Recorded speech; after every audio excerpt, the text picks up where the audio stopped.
Saya akhir-akhir ini mulai berpikir seperti itu. Tuhan ampuni aku, Tuhan, dosaku ini.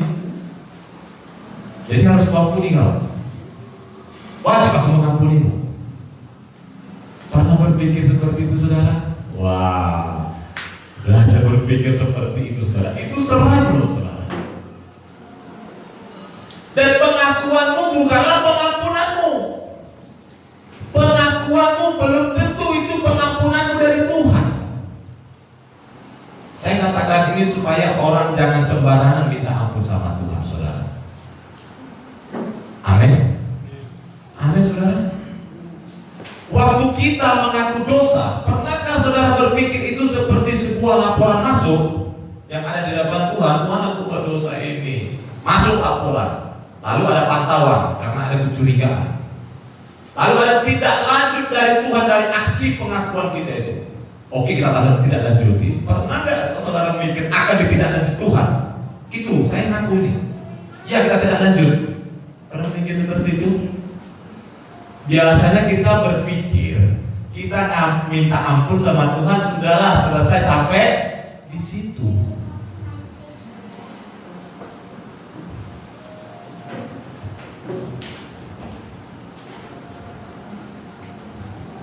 Bahkan kalau kita tidak mengaku pun Tuhan akan kejar kita. Pernah mikir seperti itu, saudara? Tidak. Jarang. Bisa jadi pernah, tapi jarang. Kenapa? Karena kita merasa semuanya baik-baik saja. Kita makan enak, tidur enak, beraktivitas seperti biasa, dan kita nampaknya ya seperti nggak ada masalah.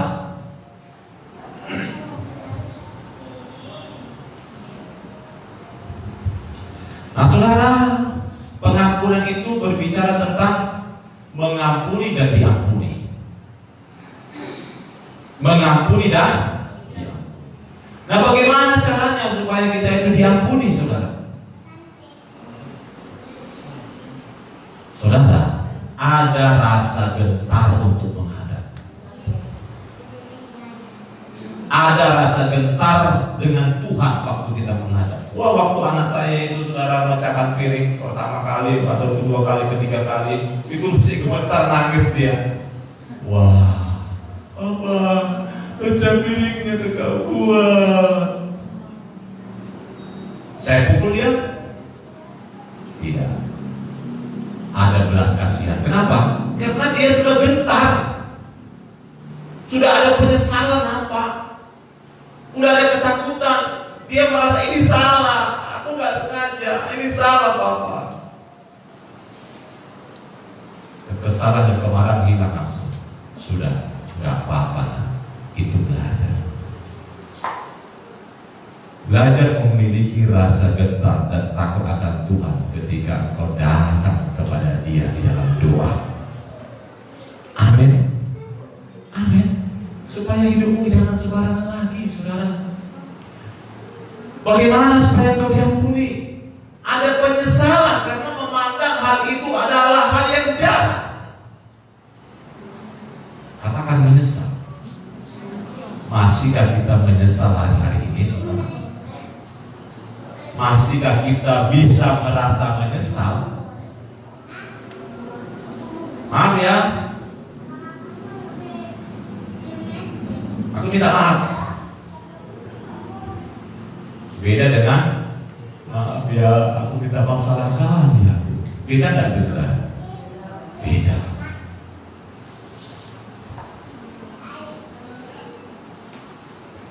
Hal diampuni, bagaimana caranya? Ada suatu tindakan untuk menyelesaikan. Katakan untuk menyelesaikan. Ya, saudara, ada suatu tindakan untuk menyelesaikan. Apa yang diselesaikan? Kejahatan tersebut. Jadi bukan sekedar pengakuan lalu masalah clear, lalu Tuhan jadi baik lagi. Tuhan marah sama pengakuan. Udah, Tuhan jadi baik sekarang. Kenapa? Itu kayak kita main sama anak-anak, saudara. Anak-anak bermain, saudara, berantem-beranteman, lalu ada yang nangis. Udah ya, salaman ya, teman ya. Salam, minta maaf, udah selesai. Lalu main lagi. Kita kadang menganggap Tuhan kayak gitu, saudara. Kayak berantem-beranteman sama Tuhan, dia ada yang salah kumpul ini. Udah Tuhan ya, minta maaf ya, udah kita teman lagi ya, segampang itu saudara.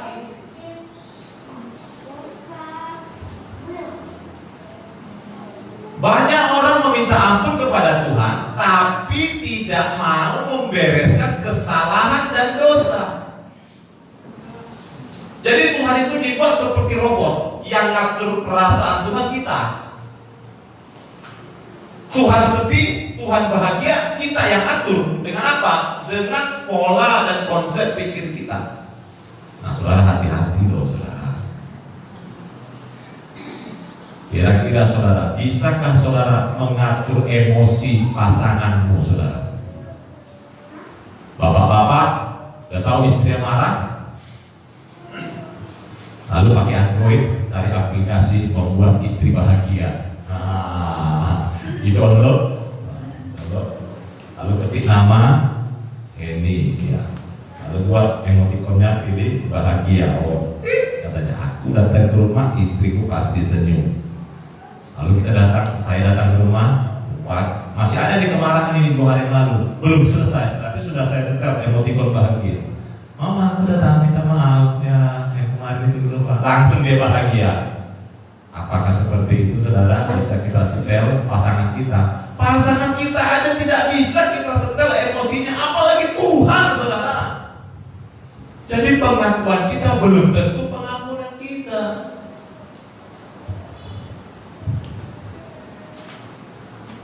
Amin. Amin. Bagaimana mungkin kita meminta ampun kepada Tuhan tapi tidak mau membereskan kesalahan dan dosa? Lalu saudara, ada orang merasa kalau datang ke gereja dan mengikuti kegiatan rohani atau mendengar khotbah lewat YouTube atau lewat medsos atau bahkan aktif dalam pelayanan sebagai suatu cara untuk membersihkan diri dan Tuhan sudah mengampuni, wah dapat 2 berkat, mari terima berkat. Lalu wah bersih, clear, seperti baru. Belum tentu saudara. Ayo udahlah, kalau ke gereja aja belum tentu bersih, ya udah nggak usah ke gereja, lebih parah lagi saudara.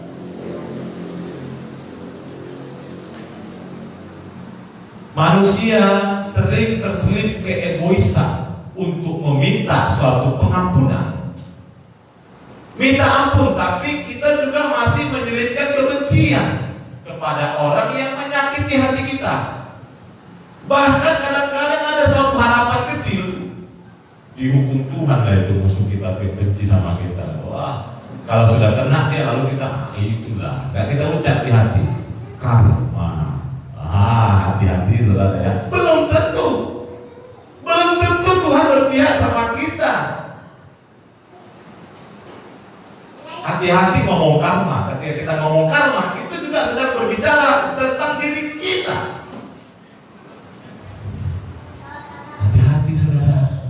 Jangan merasa Tuhan berpihak sama kita lalu Tuhan musuhan sama orang. Wah aku pro favor, sana itu jahat, favor baik. Wah dekat-dekat Tuhan sama kita. Lalu pas kita dapat siap, kita cari alasan lagi. Oh karena ini, karena itu, karena ini, karena itu. Untung saja Tuhan melindungi, masih ada untung Tuhan melindungi. Padahal sudah kena siap. Itulah pembelaan diri. Nah, itu kita dengan Tuhan. Lalu bagaimana kita dengan orang lain? Hal mengampuni. Kita sering memilih untuk mengampuni atau tidak. Memilih mengampuni atau tidak. Kenapa? Itu memang hak kita. Mengampuni itu pilihan. Mau kuampuni kenapa? Kalau nggak kuampuni kenapa? Bahkan ada orang menyombongkan diri karena sudah memberi pengampunan bagi orang lain. Dia karena sudah kuampuni, dan datang dia minta maaf sama aku. Oh kuampuni. Kalau enggak, bayangkan ada loh tingkat-tingkat orang seperti mengampuni bangga.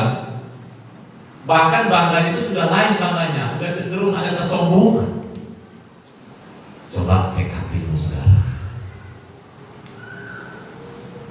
Cek hatimu. Haleluya. Haleluya. yang sering dilupakan orang, Tuhan bisa membatalkan pengampunan. Bisa nggak Tuhan membatalkan pengampunan? Bisa saja, saudara. Aku sudah diampuni Tuhan kok, lalu Tuhan bilang batal. Pernah saudara memikirkan membatalkan pengampunan? Biasanya orang berpikir, aku sudah minta ampun dari Tuhan, selesai, clear, lalu baikan lagi sama Tuhan.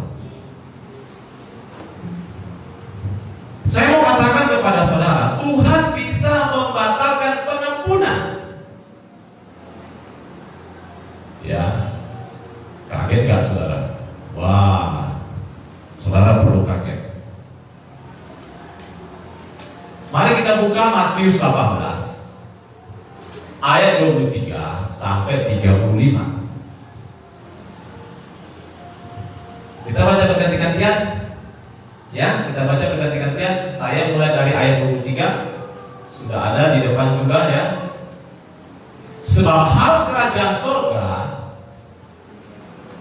seumpama seorang raja yang hendak mengadakan perhitungan dengan hamba-hambanya. Silakan. Setelah ia mulai mengadakan perhitungan itu, dihadapkanlah kepadanya seorang yang menghutang 10.000 talenta. Berapa ribu talenta? 10.000. Tetapi karena orang itu tidak mampu melunaskan hutangnya, raja itu memerintahkan supaya ia dijual beserta anak istrinya dan segala miliknya untuk pembayar hutangnya.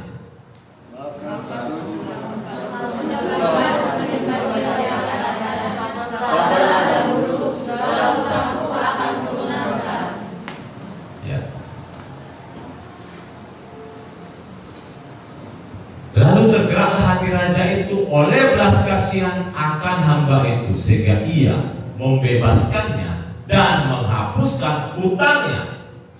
Tetapi ketika hamba itu keluar, ia bertemu dengan seorang lain yang hutang 100 dinar kepadanya. Ia menangkap dan menjauhi itu, katanya, bayar hutangmu. Ya.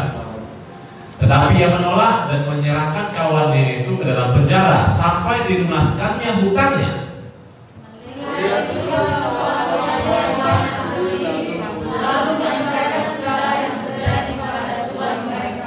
Raja itu menyuruh memanggil orang itu dan berkata kepadanya, hai hamba yang jahat, seluruh hutangmu telah kuhapuskan karena engkau memohonkannya kepadaku.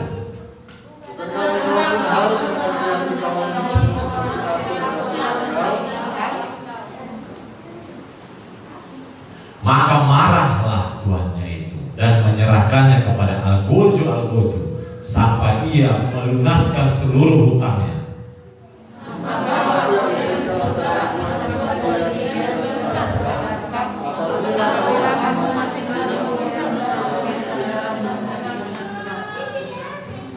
Haleluya. Ini suatu kisah di mana seorang yang punya hutang 10.000 talenta.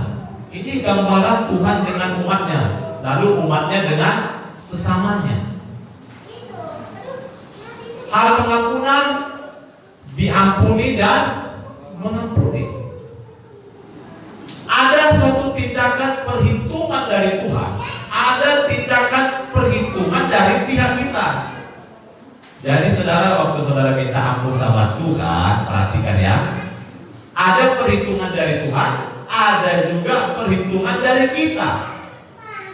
Nah inilah yang namanya tanggung jawab yang harus dipenuhi. Ada barter, katakan barter. Barter, apa barter? Pertukaran saudara, dengan kualitas yang sama walaupun nilainya berbeda. Jadi saudara, Tuhan itu mengampuni kita harus pakai hukum. Ada aturannya. Jadi gak sembarangan saudara. Kita nanti bersalah minta ampun, udah selesai. Itu gak ada hukum, itu sembarangan aja saudara. Ada hukum dan ada aturannya. Tuhan tidak bisa mengampuni tanpa hukum. Tuhan tidak bisa mengampuni sembarangan. Kalau bisa Tuhan mengampuni orang di Taman Eden, udah kita sampai sekarang Eden. Tapi harus ada hukum yang mengikat untuk Tuhan mengampuni.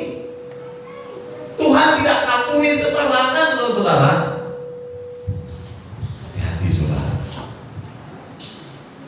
Saya berharap saudara mengerti dan tercerahkan. Tuhan tidak bisa mengampuni tanpa hukum. Tuhan tidak bisa mengampuni sembarangan karena Dia bukan Tuhan yang sembarangan. Suka-suka kita datang. Pokoknya sudah ngaku, udah diampuni, udah selesai. Ada hukum yang mengikat dalam pengampunan. Waktu Tuhan mengampuni kita, ada barter dosa manusia. Apa barternya saudara? Yesus mati sebagai korban pembayaran itu. Itulah hukumnya, itulah aturannya, itulah perhitungannya. Jadi nggak sembarangan tuh, udah ampun ya, udah. Wah, gampang lah saudara nanti buat dosa kita ini. Lalu datang sama Tuhan minta ampun.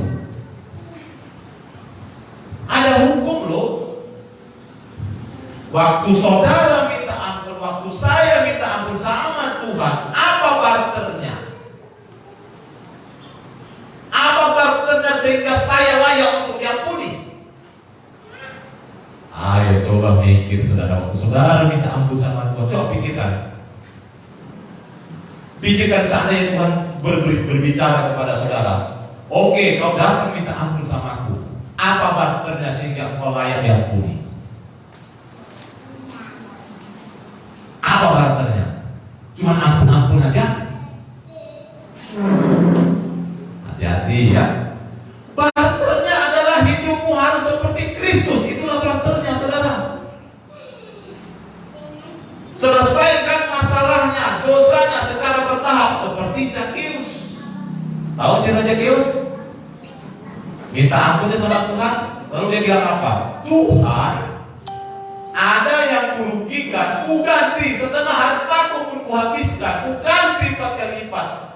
Lalu Tuhan bilang apa? Inilah dia, keselamatan ada pada rumah ini. Kenapa? Emang ada batas, ada penyelesaian, bukan sekedar minta ampun aja saudara. Saya bukan mempersulit pengampunan dan Tuhan juga tidak mempersulit pengampunan. Tapi manusia harus tahu ada hukum yang mengikat pengampunan. Ada hukum yang mengikat pengampunan. Bila kita menganggap pengampunan itu gampang dan mudah, maka hidup kita akan sembarangan dan pengampunan itu gak ada nilainya. Gak bernilai pengampunan itu kalau gak ada hukum yang mengatur. Pengampunan itu harus merobek jiwa kita. Ada yang robek. Robek gak Zakeus itu mau menyerahkan hartanya. Robek, dia selesaikan dosa-dosanya. Resikonya apa? Bangkrut. Resikonya apa? Kalau dia berkeluarga, istrinya pasti polisi toba merepet-merepet dulu. Apa dia bapak ini? Apanya ini? Bapak datang itu, guru itu yang bilang itu, guru itu kok jadi miskin kita. Ada apa-apa anak kita, berantem suami istri, itu risikonya. Robek jiwanya. Menenangkan istrinya aja pun, wah. Belum lagi anak-anaknya. Kok jadi gini kita Pak? Mobil kita jadi terjual Pak. Iya anak kita mau bertobat nah. Kita mau menyelesaikan dosa. Udah itu Pak. Pindah hari dari sini biar gak jumpa sama orang-orang ini musuh-musuh kita. Banyak orang seperti itu saudara. Yang penting apa? Anggap selesai sama Tuhan, aku sudah minta ampun, selesai dengan orang lain. Nah saudara hati-hati. Pengampunan itu harus merobek jiwa kita. Ada yang diselesaikan seperti Zakeus.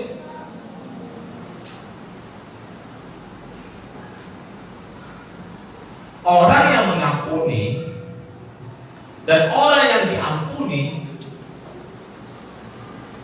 harus sama-sama memiliki nilai yang dipertaruhkan sebagai suatu kerugian. Mengampuni itu rugi loh saudara. Kita di sini rasanya bodoh, kata harus mengampuni. Ada yang hilang. Orang yang diampuni juga harus ada yang bilang apa? Selesaikan.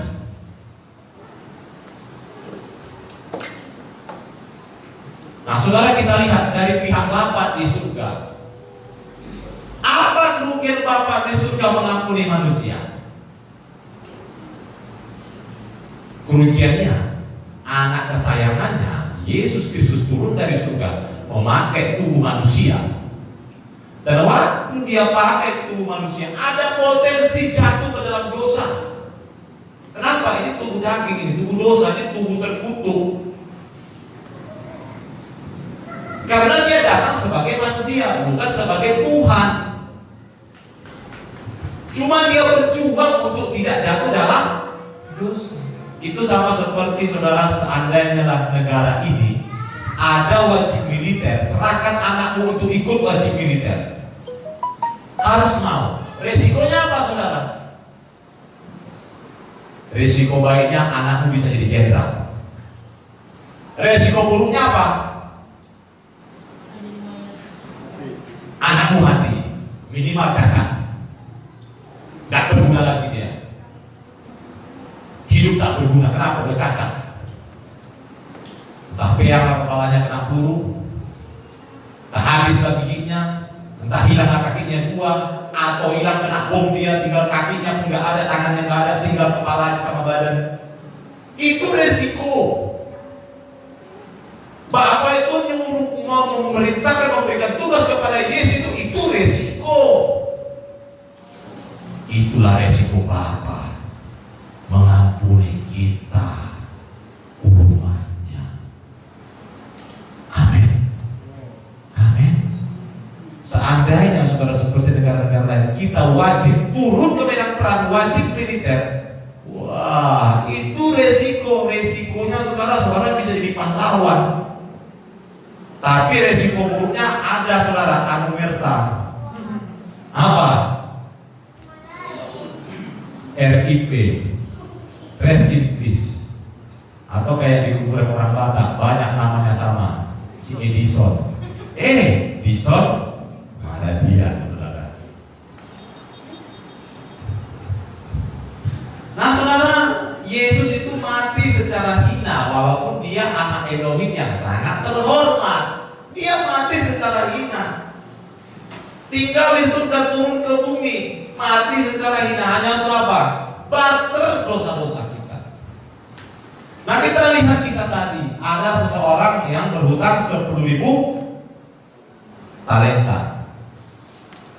Lalu seseorang itu mengutangi orang lain berapa dinar? 100 dinar. Jadi ini saudara 10.000 talenta versus 100 dinar. Mau kita lihat berapa 10.000 talenta? Saya lihat ini saudara, saya cari bahan, rata-rata sama. 1 talenta itu 6.000 dinar. 1 dinar upah pekerja 1 hari. Berapa upah pekerja 1 hari? Kita buat dari tukang. Kalau tukang saudara apa saudara? 100, 110 atau 120. Tengok kaliannya. Kernet berapa? 80.000, 70.000. Saya buat yang rendah. Saya buat yang paling rendah, Lipul 50.000. Jadi kalau dikalikan saudara, 10.000 talenta itu 10.000 kali 6.000, ya. Baru dikali lagi 50.000. Upah terendah 50.000 itu yang terendah itu 3 triliun loh saudara. 3T. Jadi ada orang berutang 3 triliun kepada raja. Wah. Coba kalau 100 saudara, 100.000, 50.000-nya ganti 100. Jadi berapa saudara? 6 triliun. Itu uang besar atau uang kecil? Wah, uang besar saudara. Kita ditimpa langsung ke kiri saudara, ya, masuk rumah sakit jadi gipsum langsung ya. Tapi dia punya utang, mengasih utang orang 100 dinar. Wah, ini saudara waktu dia minta ampun sama Tuhan, dia istrinya dipenjarakan, anak-anak dipenjarakan, dia luar biasa bisa mengambil belas kasihan. Tolonglah, ku selesaikanlah utang, ku selesaikan. Itu belum dikebuki, masih masuk ke penjara. Datang si raja ini, kasihan. Sudah, hapuskan hutang. Terima kasih Tuanku, terima kasih. Baru keluar dia dari penjara, baru keluar jumpa kawan yang utang 100 dinar. Bayar utangmu, cekiknya langsung.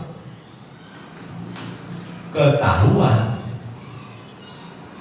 Oh, kamu ketahuan. Dia merasa mungkin aman-aman, rupanya ketahuan. Sampai berita itu kepada raja. Apa kata raja itu?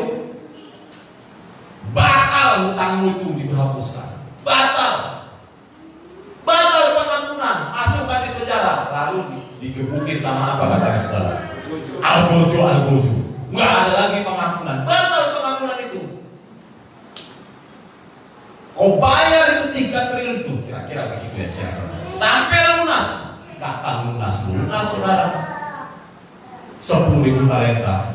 Artinya apa? Dia sudah kekal di dalam itu, saudara. Sudah kekal.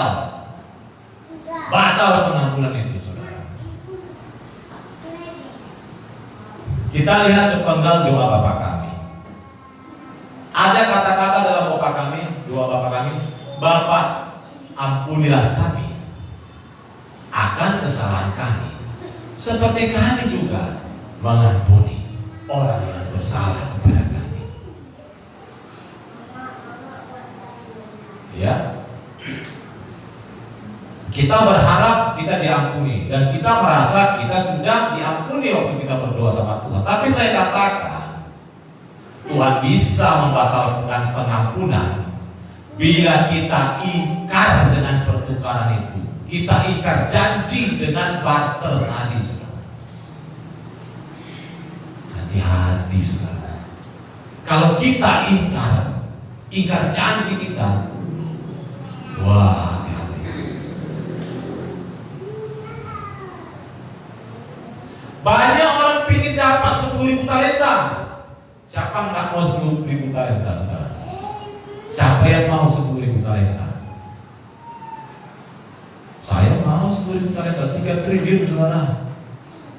Wah, itu banyak. Buat mau dibuat apa, saudara? 3 triliun itu kira-kira yang paling rendah. Banyak orang ingin dapat 10.000 talenta, tapi tidak mau kehilangan 100 dinar.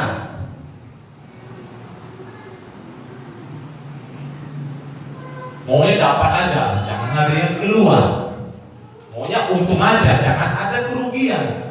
Dan dia berharap Tuhan tetap baik-baik saja. Tuhan memberkati, sehat, kaya, sukses. Tapi itu bukan Tuhan berkenan.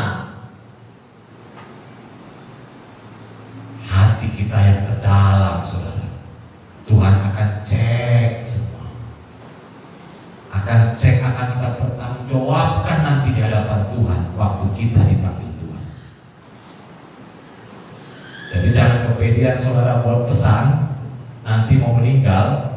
Nanti kalau mau meninggal, buat tulisan di papan bungaku, selamat jalan ke rumah Bapak ya. Rupanya nyangkut, saudara, tikungan, saudara, nggak sampai, saudara. Bukan sampai ke rumah Bapak, tetangganya, saudara. Kenapa? Karena tidak diselesaikan barter tadi. Hati-hati. Dan kesempatan itu hanya berlaku waktu kita masih hidup. Setelah mati nggak bisa lagi, saudara. Saudara pas ada tekongannya ini ada kiri kanan. Saudara berharap ke kanan. Rupanya saudara, waktu saudara mau ke kanan, tertutup itu ya, terpaksa masuk ke kiri, saudara. Rupanya masuk kiri tersesat pula, saudara ya. Jangan pingin 10.000 talenta tapi takut kehilangan 100 dinar. Jangan kita pingin diampuni tapi susah mengampuni. Dan bahkan kita juga susah untuk barter tadi, saudara, menyelesaikan dosa-dosa kayak Zakheus.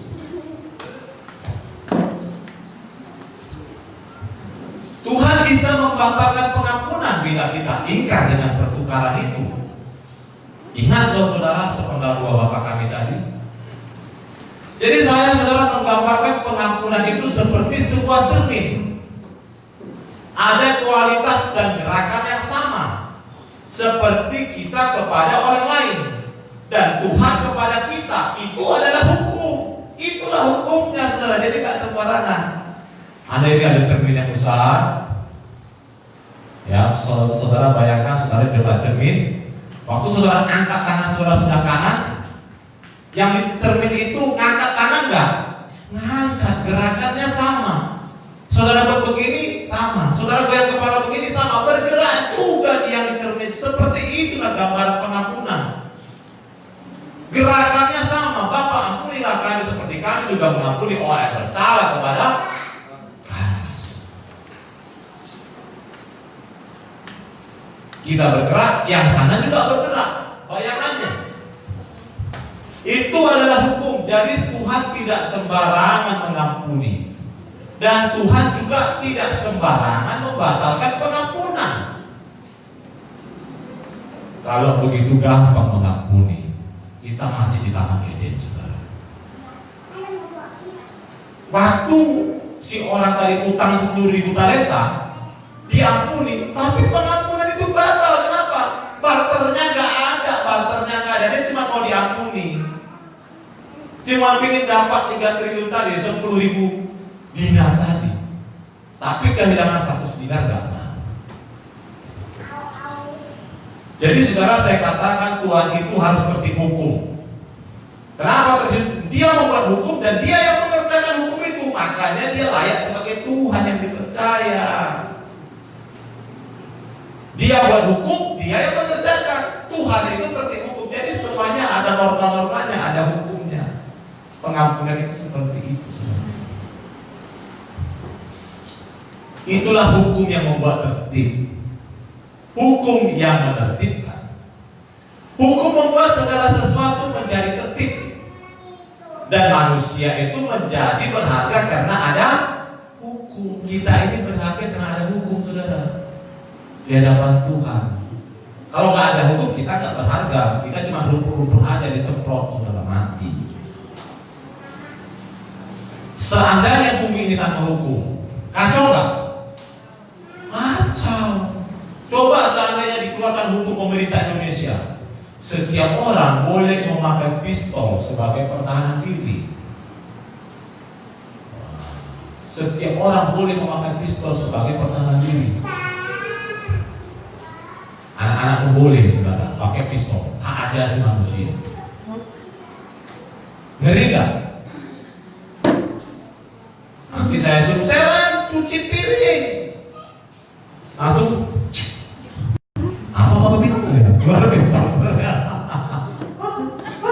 Sakit jantung, saudara ya. Oh, gua masuk sakit jantung. Kalau tidak ada hukum, tidak ada hukum, tidak tertib dunia ini. Tuhan membuat tertib, Tuhan membuat hukum. Seandainya surga tanpa hukum, siapa yang mau tinggal di surga, saudara? Bahkan neraka pun punya hukum. Neraka pun punya hukum. Tidak sembarangan orang bisa masuk neraka. Dihakimi dulu, ada hukumnya. Tuhan tidak sembarangan masuk orang ke neraka. Ada hukum yang mengatur orang masuk neraka. Jadi saudara, kalau kita tahu kita diampuni, saudara mengerti saudara diampuni Tuhan, maka hidupmu harus melakukan barter. Hidup kita harus berjuang, barternya berjuang untuk menjadi sama seperti Tuhan Yesus. Bila tidak, maka perjanjian pengampunan itu bisa batal. Hanya orang bisa masuk neraka. Haleluya. Amin. Mari kita cek hati kita hari ini, saudara. Semakin dekatlah kita sama Tuhan, amin. Semakin pinginlah kita menyenangkan hatinya, amin. Semakin pinginlah kita menyelesaikan dosa-dosa, amin. Bukan sekedar ngomong aku minta ampun Tuhan, tapi dosa gak selesai. Saudara aja kalau punya anak nanti, saudara, yang udah besar, buat kesalahan itu saja, minta ampun aja kerjamu, tapi kok kerjakan lagi, juga ada buat dosa juga ada kau, buat salah juga ada kau. Tapi minta ampun yang lancar, muncungmu itu. Kayak orang Batak ya kan kalau ngomong ya. Muncungmu yang panjangan kalau minta ampun, tapi kau buat juga nya. memang ada hukum barter pengampunan. Saya harap semua saudara mengerti akan firman Tuhan ini, supaya kita lebih menghormati Tuhan dan lebih menghormati orang lain. Nggak sembarangan berkesalahan sama Tuhan, nggak sembarangan minta ampun sama Tuhan, nggak sembarangan juga buat dosa sama orang lain, saudara. Harus robek hatimu, saudara. Waktu saudara mengampuni dan diampuni, harus menyelesaikan. Itulah hukum barter pengampunan.